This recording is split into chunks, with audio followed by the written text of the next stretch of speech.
আপনি দিতা টেস্টর টাকা আপনি রুকতু কাইতা আপনি কিলা রুকতু কাইবা কিলা বাহর বাইবা আপনার ব্যাপারই ব্যাপারটা তো আমার নাই উপরের দিকে তাকান। আর উড়ে দি স্যার আপনি বেশি কথা বলেন, উপরের দিকে তাকান না, ঠিক আছে। আচ্ছা, আমি কয়েকটা টেস্ট লিখছি, আরো 2টা দেওয়া লাগবো। আমার সর্দি বেটায় চোখ দেখে এই টেস্ট গুলা রিপোর্টটা আনিয়ে দিবা, তাইলে স্যারে ঔষধ দিলাম, আপাতত ঔষধ দেখার দরকার নাই। আর টেস্ট করা বাদে নি স্যার ওষুধ দিবা হয় হয়, আমি বুঝা যান না যে তোমার কিটা সমস্যা। এই টেস্টটা কত যাইতে পারে স্যার? তো আসলে তো আমার সম্বন্ধে আইডিয়া নাই, তবে 8.5 উঠ কইব তারা। আমার নাম হইলে তো 20% ডিসকাউন্ট দিব, 100 তো হয়ে যাব।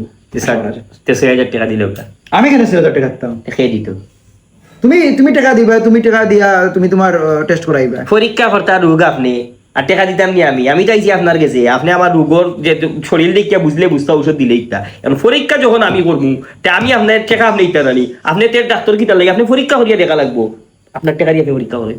আপনার টাকা দিয়ে আপনি পরীক্ষা করতে নানি, এটা কিন্তু তোর স্যার আপনি উল্টা আমারে কই না কেন? এখানে আপনি পরীক্ষাতে আপনি যখন পরীক্ষা করতে পারেন না, আমি কই আপনার সর্দিটা খেয়ে এটা একদম আমার বোঝা দরকার না? বুঝছেন জানি আপনি টেস্টর টাকা আপনি দোকা আমি এখানে টেস্ট আমি টেস্টের টাকা খেয়ে দিত টেস্টের টাকা তো আপনি আপনি দিতা টেস্টর টাকা আপনি আপনি রুকতু কাইতা আপনি কিলা রুকতু কাইবা কিলা বাহর বাইবা আপনার ব্যাপারই ব্যাপারটা তো আমার নাই।